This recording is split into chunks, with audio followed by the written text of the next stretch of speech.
اعوذ باللہ من الشیطان الرجیم بسم اللہ الرحمن الرحیم رب اشرح لی صدری ویسر لی امری واحلل عقدۃ من لسانی یفقہوا قولی رب زدنی علما رب زدنا علما رب زدنا علما۔ 11ویں جماعت کے طلباء و طالبات کو میں اردو کلاس میں خوش آمدید کہتا ہوں۔ آج 20 جون 2020 عیسوی ہے۔ ہمارا آج کا موضوع ہے گرامر کے حوالے سے حرف۔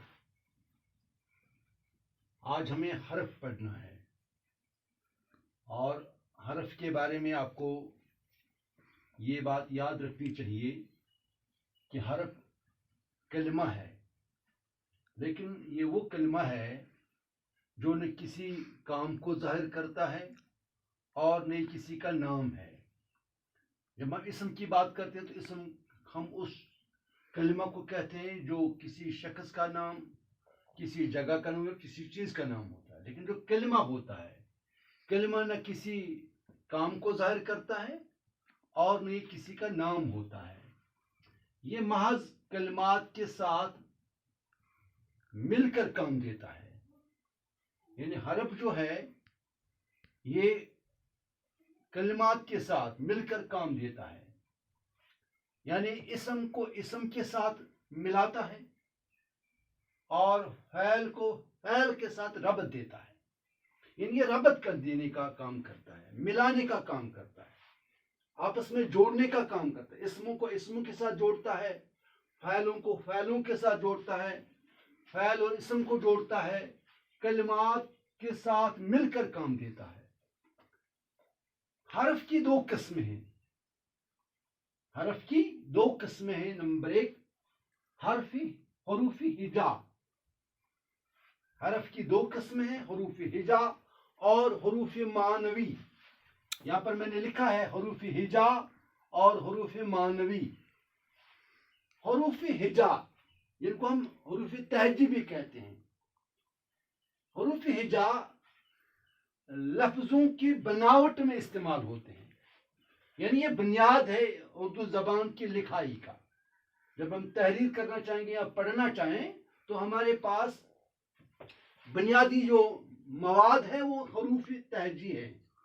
حروف ہجا لفظوں کے بنانے کی کام میں ہمیں مدد کرتے، بلکہ ہم لفظ انہی حروف سے مل کر بناتے ہیں۔ مثلا الف سے یہ تک جو حروف آتے ہیں سب حروف ہجا ہیں۔ الف سے یہ تک جو حروف آتے ہیں ان کو حروف ہجا کہتے ہیں، حروف تہجی کہتے ہیں۔ اس کے بعد جو دوسری قسم ہے وہ ہے حروف معنوی۔ حروف معنوی خاص مقاصد کے لیے ہیں، ان کا الگ مقصد ہے، خاص مقصد ہے۔ مثلا حروف جار جن کو انگریزی میں پریپوشنز کہتے ہیں، وہ حروف معنوی ہیں۔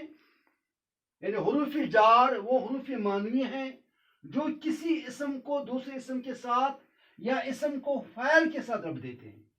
یعنی حروف جار کا کام ہے اسم کو دوسرے اسم کے ساتھ یا اسم کو فعل کے ساتھ ربط دیتے ہیں، یعنی ملا دیتے ہیں۔ یعنی اگر آپ حروف جار کو جملے سے نکالیں گے تو معنی نہیں نکلے گا، مطلب سمجھ میں نہیں آئے گا۔